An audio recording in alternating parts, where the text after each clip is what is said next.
Bismillahirrahmanirrahim. Assalamualaikum warahmatullahi wabarakatuh. Alhamdulillahi rabbil alamin. Wabihi nasta'inu ala umuri dunya waddin. Wa sallallahu ala nabiyyina wa sayyidina Muhammadin wa ala alihi wa sahbihi ajma'in. Amma ba'd. Kita panjatkan puja dan puji syukur kehadirat Allah Subhanahu wa taala. Pada kesempatan hari Rabu malam Kamis yang berbahagia kali ini, tanggal 2 Rajab 1446 Hijriah, atau yang bertepatan dengan tanggal 1 Januari 2025, kita kembali diberi kekuatan, kesehatan, hidayah serta taufik dari Allah Jalla wa'ala, sehingga kita bisa kembali menghadiri pengajian rutin tafsir Al-Quran di Masjid Agung Darussalam Purbalingga. Kita berharap semoga Allah Subhanahu wa ta'ala berkenan untuk melimpahkan kepada kita semuanya ilmu yang bermanfaat, sehingga bisa kita amalkan sebagai bekal untuk menghadap kepada Allah Jalla wa'ala. Allahumma amin. Salam dan salam semoga senantiasa tercurahkan kepada junjungan kita Nabi Agung Muhammad sallallahu alaihi wasallam, kepada keluarganya, sahabatnya dan umatnya yang setia mengikuti tuntunannya hingga akhir nanti. Seperti biasanya, sebelum kita mengawali pengajian malam hari ini, kita akan membaca sebagian dari ayat-ayat yang termaktub di dalam surat mulia ini. Semoga Allah Subhanahu wa ta'ala memberkahi majlis kita. A'udzu billahi minasy syaithanir rajim.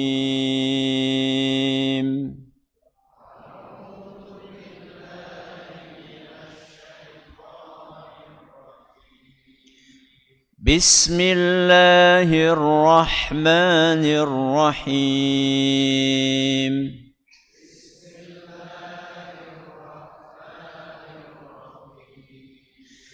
Idza asy-syamsu kuwirat wa idza an-nujumu kadarat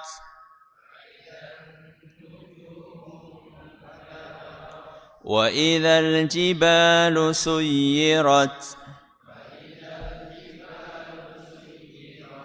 وَإِذَا الْعِشَارُ عُطِّلَتْ وَإِذَا الْوُحُوشُ حُشِرَتْ وَإِذَا الْبِحَارُ سُجِّرَتْ وَإِذَا النُّفُوسُ زُوِّجَتْ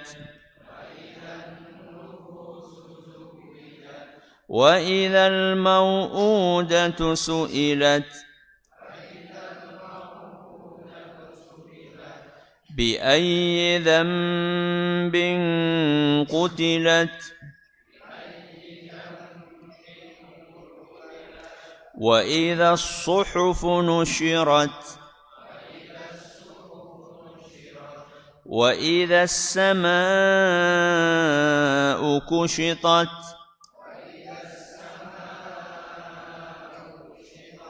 وَإِذَا الْجَحِيمُ سُعِّرَتْ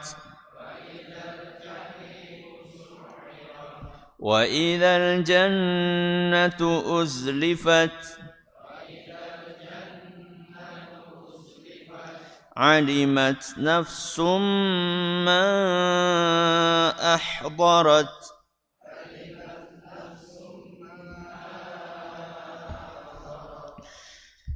Bapak-bapak, ibu-ibu, para hadirin, para hadirat, dan juga segenap pendengar serta pemirsa rahimani wa rahimakumullah. Ayat yang terakhir kita bahas, ayat Keberapa? Ayat yang keempat. Apa bunyinya? Wa idzal isyaru uttilat. Apa artinya? Apabila onta bunting ditinggalkan. Saking apanya? Saking dahsyatnya hari kiamat.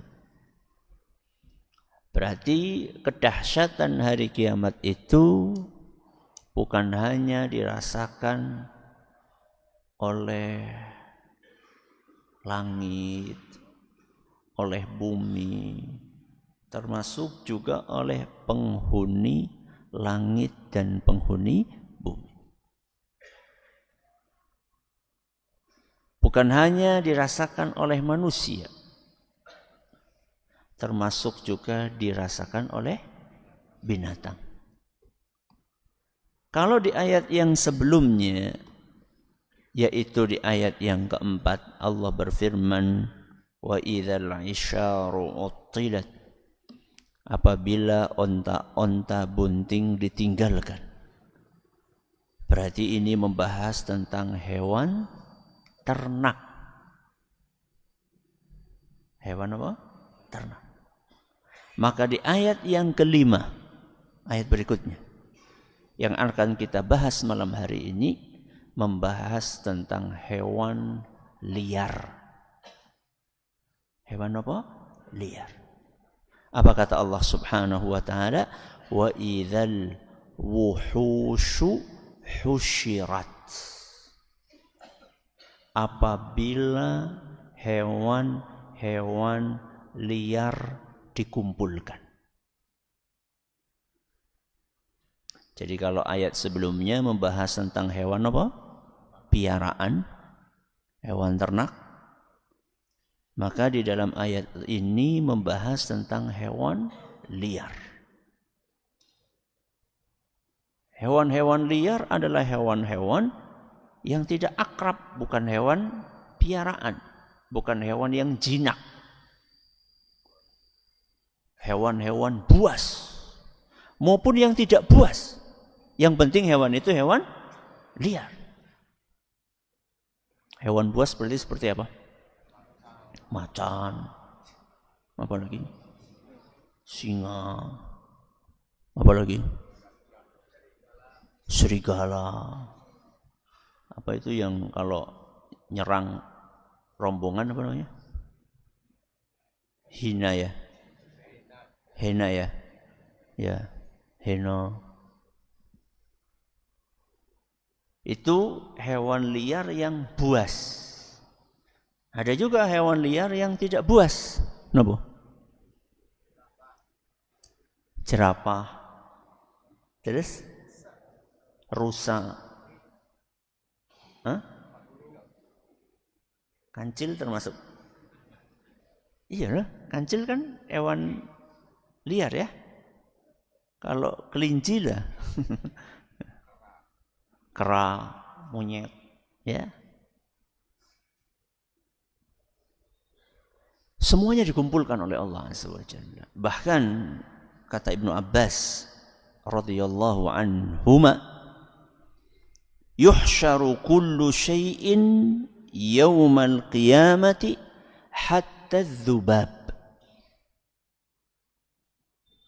Semua makhluk akan dikumpulkan di hari kiamat sampai lalat sekalipun.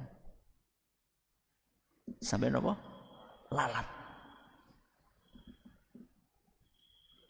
Berarti ya tuma termasuk ya. Semuanya. Ya. Dan itu pendapat mayoritas ahli tafsir. Loh, terus kenapa kok di dalam ayat ini disebutkan wa idzal wuhushu? Binatang apa? Liar. Kan enggak disebutkan kelinci, enggak disebutkan ayam, petelur, ayam apa lagi? Pedaging. Kan disebutkan. Kenapa para ulama menyimpulkan dari ayat ini yang dikumpulkan semua binatang? Padahal di dalam ayat ini yang disebutkan binatang apa? Liar. Kata para ahli tafsir, kalau binatang liar saja akan berkumpul, apalagi binatang jinak.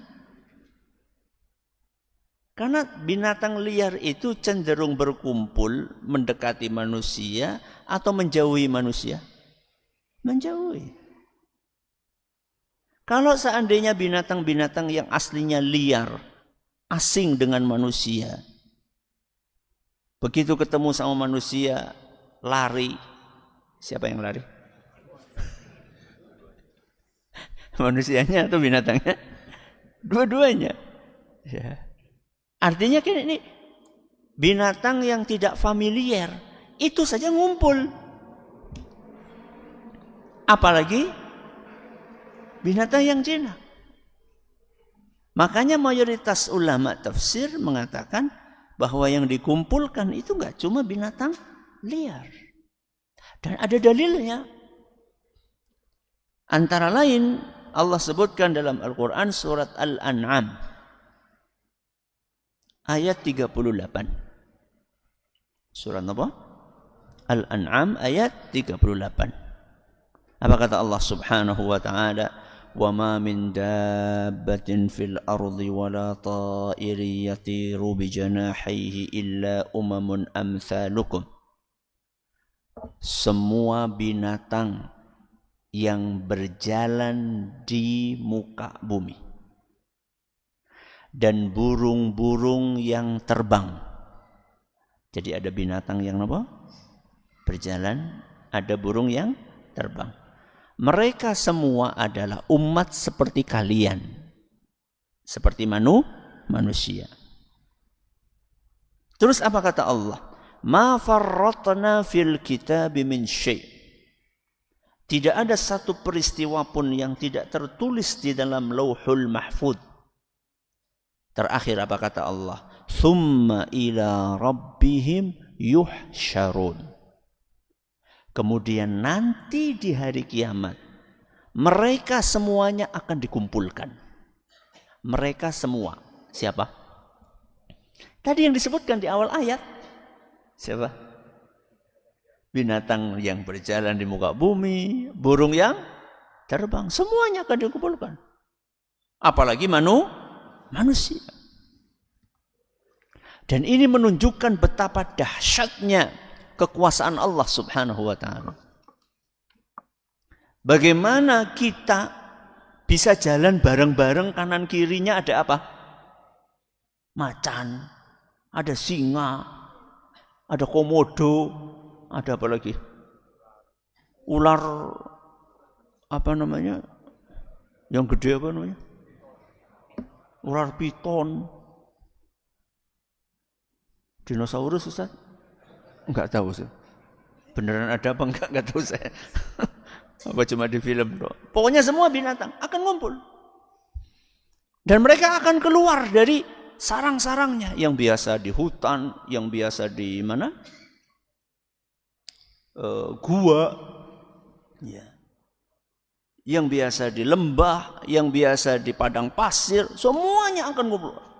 Akan keluar semuanya. Dan gak saling memangsa. Padahal kan binatang itu ada yang predator, ada yang dipredator. Iya, apa dipredator diapain?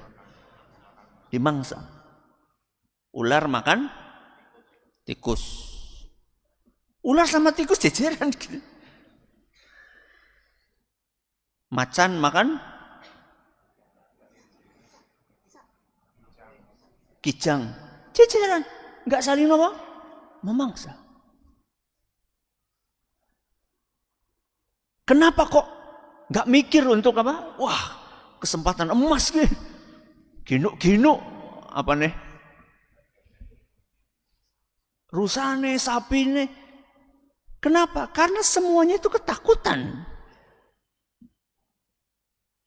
Jadi hewan-hewan yang ditakuti malah merasa ketakutan. Itu kejadiannya kapan? Menjelang hari kiamat atau ketika kiamat? Kapan? Menurut sebagian ulama, kejadiannya adalah menjelang hari kiamat. Kapan? Menjelang hari kiamat. Masih ingat enggak? 6 peristiwa menjelang hari kiamat, 6 peristiwa setelah hari kiamat. Masih ingat kan? Kita pada ngaji apa sih? Kan udah kena dijelaskan. Jadi di awal surat At-Takwir Allah menyebutkan berapa kejadian? Berapa kejadian? 12. Berapa? 12. 6 kejadian terjadi kapan? Sebelum hari kiamat. 6 kejadian setelah hari kiamat. Ini pada ditulis apa sih? Tulis nengkene Ustaz. Mulane kelalen. Nah, ini termasuk yang mana? Yang sebelum hari kiamat. Ini kan baru ayat kelima. Makanya sebagian ulama mengatakan dikumpulkannya hewan-hewan ini adalah menjelang hari kiamat. Apa dalilnya? Dalilnya adalah sebuah hadis yang diriwayatkan oleh Imam Muslim, di mana Nabi kita sallallahu alaihi wasallam bersabda ketika beliau menjelaskan tentang tanda-tanda besar hari kiamat. Jadi hari kiamat punya tanda-tanda besar, punya tanda-tanda kecil. Ketika Nabi SAW menceritakan tentang tanda-tanda besar hari kiamat, beliau bersabda, wa akhiru dzalika, dan tanda besar hari kiamat yang terakhir, narun takhruju minal Yaman, api besar yang keluar dari negeri Yaman. Pundi? Ila mahsyarihim. Api itu akan menggiring manusia ke tempat mahsyar dan dikumpulkannya mereka. Dalam beberapa riwayat itu tempatnya di Syam. Di mana? Di Syam. Jadi api itu akan menggiring manusia sampai mereka ngumpul di satu tempat.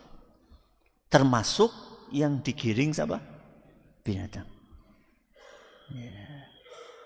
Kalau binatang ketemu api pasti akan apa? Akan kabur, menjauh.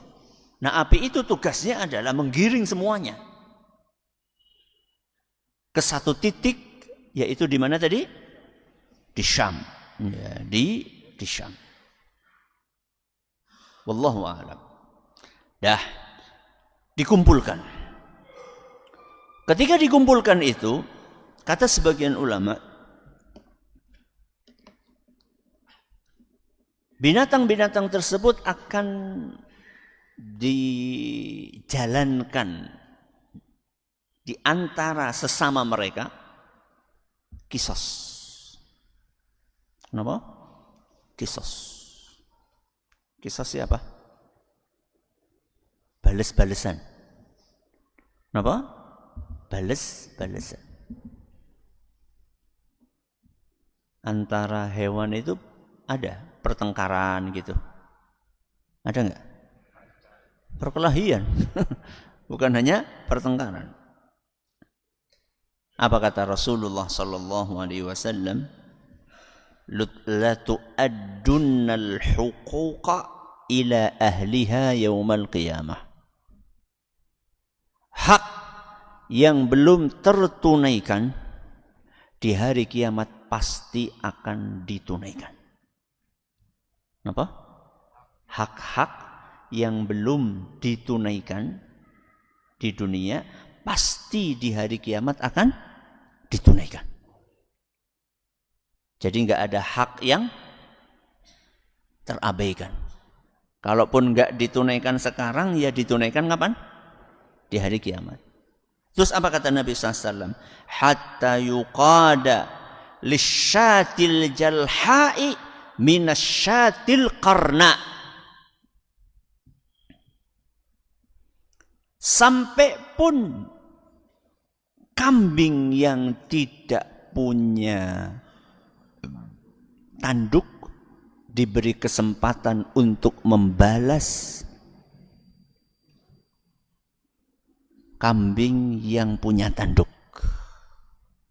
Jadi ketika di dunia ada kambing apa? Beradu. Ya, saling apa? Saling adu kepala. Biasanya yang kalah yang mana?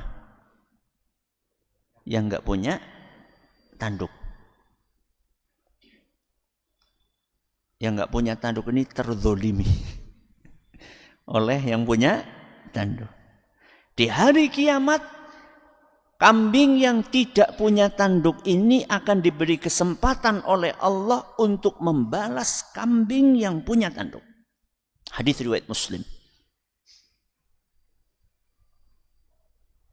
Loh Ustaz, emang kambing yang punya tanduk ketika menanduk kambing yang tidak punya tanduk, kambing yang bertanduk berdosa? Kok sepi? Berdosa enggak? Hah? Dosa? Astagfirullah. Dosa apa tidak? Hah? Enggak. Kenapa enggak dosa? Karena binatang bukan makhluk yang mukallaf. Bukan makhluk yang terbebani kewajiban agama. Yang terbebani kewajiban agama siapa? Tok? Manusia dan jin. Wa ma khalaqtul insa wal jinna illa liya'budun. Tidaklah aku menciptakan jin dan manusia kecuali untuk beribadah kepadaku. Yang mukallaf, yang kena kewajiban agama, itu adalah jin dan manusia. Binatang kena? Enggak. Lah terus kenapa kok disuruh balas? Allah subhanahu wa ta'ala ingin menunjukkan kemahaadilannya. Allah ingin menunjukkan apa? Kemahaadilannya. Kalau seandainya di antara binatang yang tidak mukallaf saja akan terjadi kisos. Apalagi antara manusia yang mukallaf. Mateni orang. Mateni. Ngeri hari kiamat itu. Berarti Allah memberi kesempatan kepada hewan ini untuk balas. Bukan karena hewan ini berdosa sehingga perlu dibalas. Sehingga nanti kambing yang jahat akan masuk ke mana? Neraka. Kambing yang terzolimi akan masuk ke mana? Surga. Enggak. Kenapa enggak Ustaz? Karena setelah kisah itu semuanya akan mati.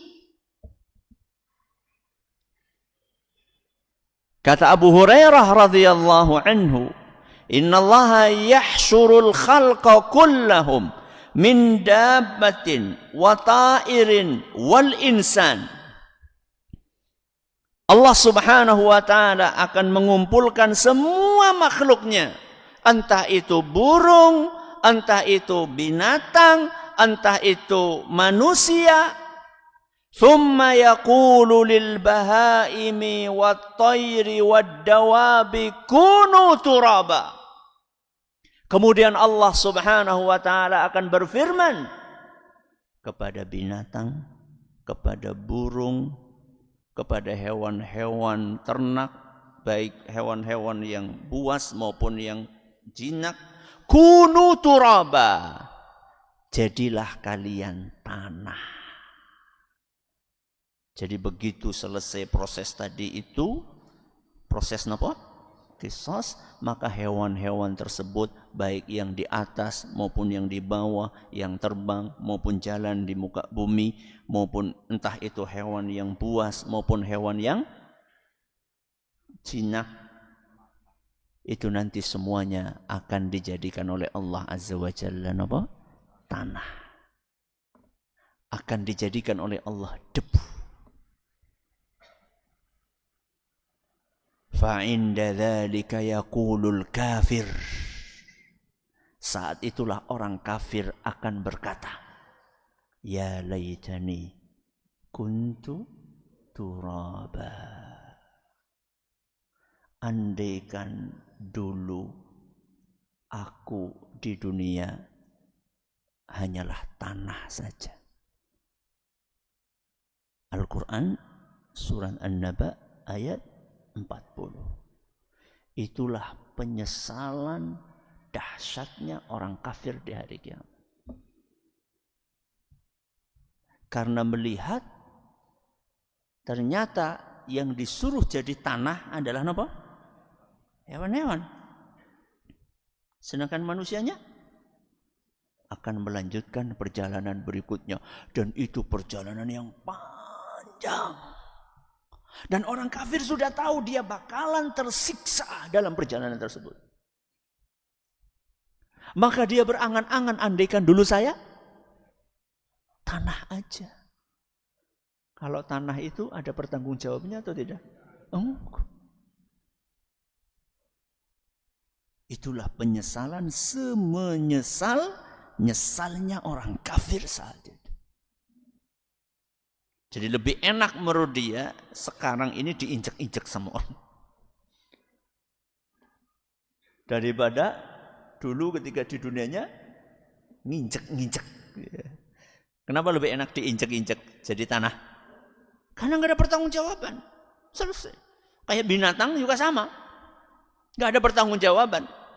Setelah ada kisos, setelah itu mereka mati, nggak ada surga, nggak ada neraka. Yang akan menuju ke surga dan neraka adalah makhluk-makhluk yang mukallaf. Sinten?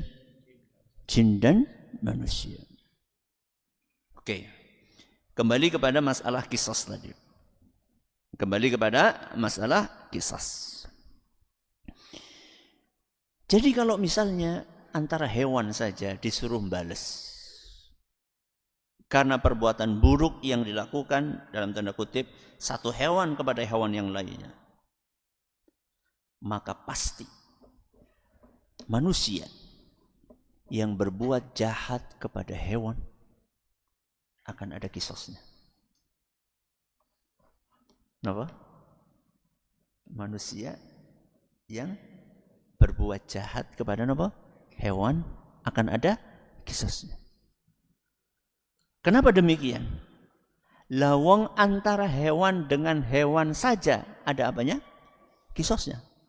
Padahal hewan bukan mukallaf. Apalagi manusia yang mukallaf. Dan dia melakukan kejahatan kepada hewan. Pasti akan ada kisosnya. Maka jangan suka adu domba. Apa adu manusia? Adu ayam. Adu cupang?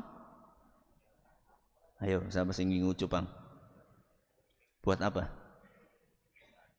Hiasan, no problem. Kalau buat aduan, tunggu nanti.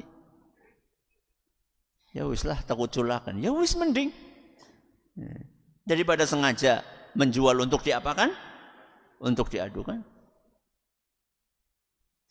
Semuanya ada pertanggungjawabannya nanti di hari kiamat. Jangankan mengadu. Lawang kita punya hewan piaraan. Kok kita tidak menunaikan makannya, minumannya, dan kebutuhan-kebutuhan primernya. Itu nanti di hari kiamat akan ada pertanggungjawabannya. Makanya apa kata Nabi SAW dalam hadis yang diriwayatkan oleh Imam Bukhari dan Muslim? Udzibat imra'atun fi hirratin sajanatha hatta matat fadakhalat fiha an-nar. Di hari kiamat nanti akan ada seorang wanita yang disiksa gara-gara seekor kucing. Kok bisa? Karena dia yang mengurung kucing tersebut sampai mati. Sampai apa? Mati. La hiya at'amatha wala saqatha idh habasatha. Ketika dia kurung kucingnya tadi, enggak dikasih makan, enggak dikasih minum sampai mati. Wala hiya tarakatha ta'kulu min hashashil ard. Dan dia juga tidak melepaskan kucingnya tadi sehingga bisa nyari makan sendiri. Hadis riwayat Bukhari dan Muslim. Berarti punya hewan piaraan berat atau tidak berat? Berat. Ada pertanggungjawabannya. Apalagi kalau merawat anak manusia.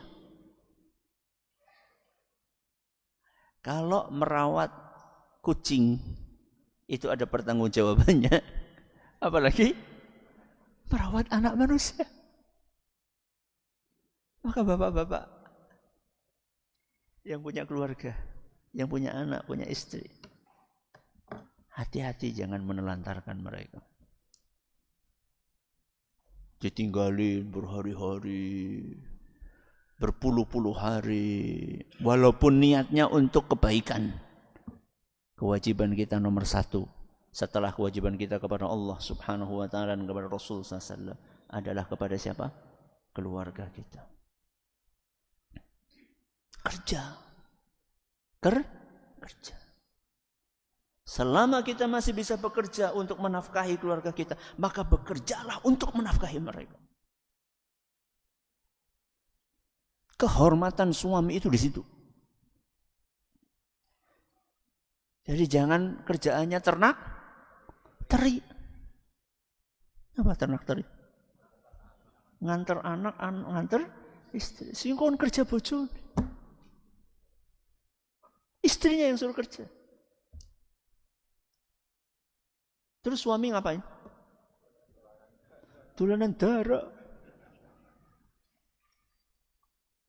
Nah orang dolanan darah ngapa? Mancing. Terus mancing rong dina ora li apa-apa.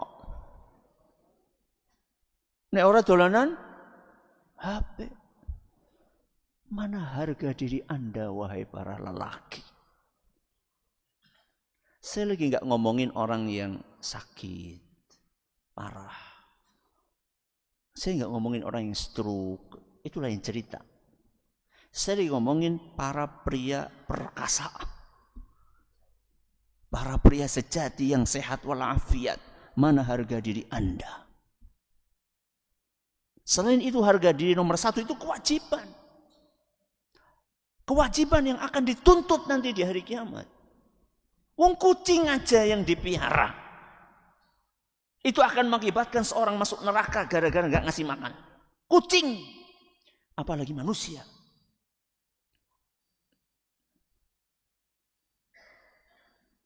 Jadi saking Nabi SAW itu memperhatikan tentang tanggung jawab ini.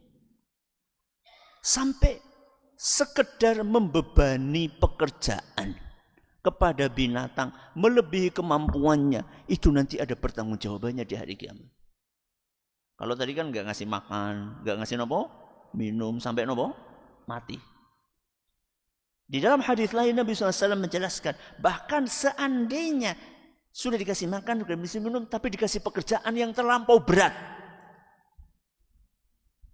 sampai tersiksa hewan tersebut, ada pertanggungjawabannya di hari kiamat. Apa kata Nabi kita Muhammad SAW dalam sebuah hadis yang diriwayatkan oleh Imam Abu Dawud, dan isnad hadis ini dinilai sahih oleh Imam Al-Hakim, dan menurut Imam Ad-Diya Al-Maqdisi dan Syekh Muqbil Al-Wadi'i, hadis ini sahih. Diceritakan oleh Abdullah ibnu Ja'far radhiyallahu anhuma, anna Rasulullah sallallahu alaihi wasallam dakhala ha'itan li rajulin minal ansar fa idza jamalun.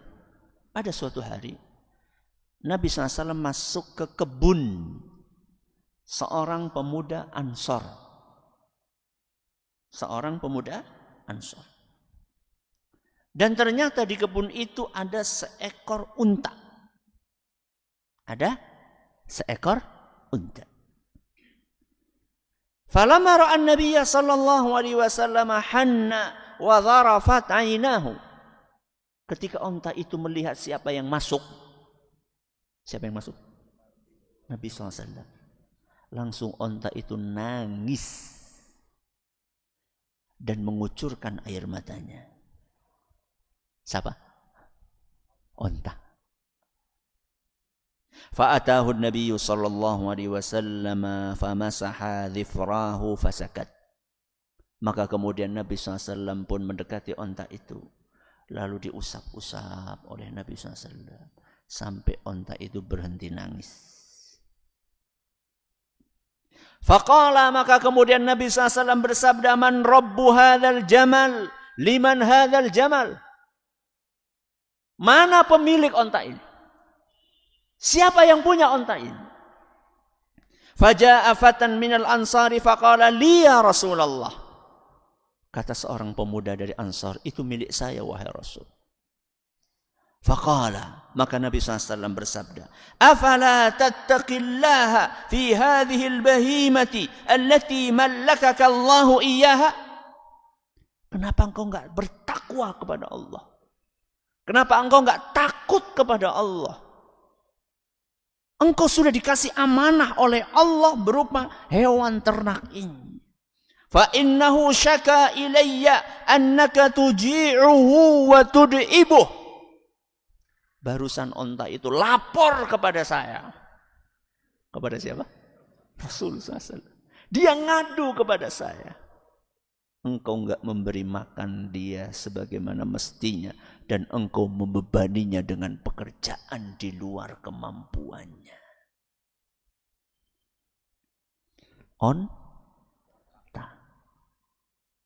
Apalagi kalau majikan memberi pekerjaan kepada pembantunya melampaui batas kemampuannya.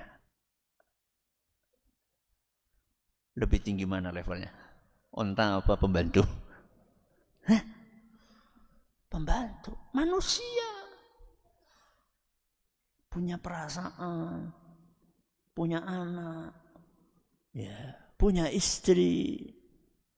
Makanya Rasulullah SAW mengajarkan kepada kita kalau punya pembantu kasihlah makan dari makanan yang kalian konsumsi wahai para majikan. Kasihlah dia pakaian dari pakaian yang biasa kalian pakai wahai para majikan. Itu perintah dari Nabi kita Muhammad SAW. Berarti mulai besok hewan piaraannya mau diapain? Hah? Dilepas? Dijual? Diapain hewannya? Disembelih? Dirawat yang baik? Di apa? Dirawat yang baik. Kalau merasa nggak mampu, diapain? Kasihkan orang yang mampu atau dijual. Ustaz, kalau nyembelih Ustaz, itu apa enggak zalim Ustaz? Tergantung nyembelihnya buat apa. Kalau nyembelihnya buat dikonsumsi, itu dibolehkan sama Allah Subhanahu wa ta'ala. Itu salah satu tujuan Allah menciptakan hewan ternak. Sapi, apalagi? Ayam. Itu tujuannya Allah salah satunya. Kata Allah dalam Al-Quran surat Ghafir ayat 79. Allahul ladzi ja'ala lakumul an'ama litarkabu minha wa minha ta'kulun. Allah menjadikan hewan ternak itu untuk kalian naiki. Sapi, onta, kuda, wa minha ta'kulun, dan supaya kalian bisa makan dari dagingnya. Allah yang memperbolehkan. Yang penting nyembelihnya sesuai syariat. Ya. Dan hewan itu kan selalu berkembang biak. Kalau dibiarkan nggak disembelih sebagiannya, akan muncul ketidakseimbangan dalam kehidupan manusia. Dan itulah yang terjadi di negara yang melarang menyembelih sapi. Itu yang terjadi. Sapi jalan-jalan kemana? Pasar, mengmol. Sapi mengmol. Gak berani mereka. Makan dari sayuran, alhamdulillah. Berkah-berkah. Ya. Alhamdulillah agama kita membolehkan. Itu pun ya dengan batasan-batasan. Dengan aturan-aturan. Ya tapi kan kejam Ustaz, disembelih gitu. Sebuah majalah Mid Science, ya, pengetahuan tentang perdagingan, itu mengeluarkan sebuah penelitian bahwa membunuh hewan yang paling tidak menyakitkan adalah dengan cara disembelih. Karena hewan itu merasakan sakit hanya dalam 2-7 detik. Ketika disembelihnya yang benar, untuk nganggo ketul, pisau yang apa? Tajam, seret-seret. Itu dia merasa sakit cuma 2-7 detik. Dan itu lebih berperi kehewanan daripada ditenggelamkan. Kan ada sekarang ditenggelamkan atau ditembak dor kepalanya biar pecah atau disetrum. Itu semuanya lebih tidak berperi kehewanan. Yang paling berperi kehewanan adalah disembelih. Aturan Allah mau dilawan aturan manusia? Tidak mungkin. Ya. Allah yang ngatur itu. Ya. Percaya sama aturan Allah? Percaya. Ya tapi kan dibikin pingsan dulu Ustadz baru disembelih. Oh itu bahaya. Karena ketika dibikin pingsan pakai apa tadi? Pakai listrik sebentar. Itu nanti akan ada terjadi asyalal. Asyalal itu lumpuh. Apa? Lumpuh. Lumpuhnya ini akan mengakibatkan ketika disembelih darahnya nggak keluar semuanya. Berbeda ketika dia masih sehat walafiat, disembelih dia akan duk terus sambil apa? Ngeluarin darah. Darahnya habis bis. Ketika darahnya habis bis berarti nggak tercampur antara daging dengan darah. Lebih sehat mana? Daging yang tidak tercampur dengan darah atau daging yang campur dengan darah? Daging yang tidak tercampur dengan darah. Makanya orang-orang barat sendiri protes. Daging yang kalian berikan ke kami nggak sehat. Karena kecampuran darah. Lebih sehat daging yang disembelih oleh orang Islam. Aturan Allah yang terbaik. Menungsa aja kemelintik. Jangan sok tahu. Semoga bermanfaat. Terima kasih atas perhatiannya. Mohon atas segala kekurangannya. Kita akhiri. Subhanakallahumma wa bihamdika asyhadu an la ilaha illa anta astaghfiruka wa atubu ilaik. Assalamualaikum warahmatullahi wabarakatuh. Jangan lupa untuk subscribe dan share bila kajian ini dirasa bermanfaat.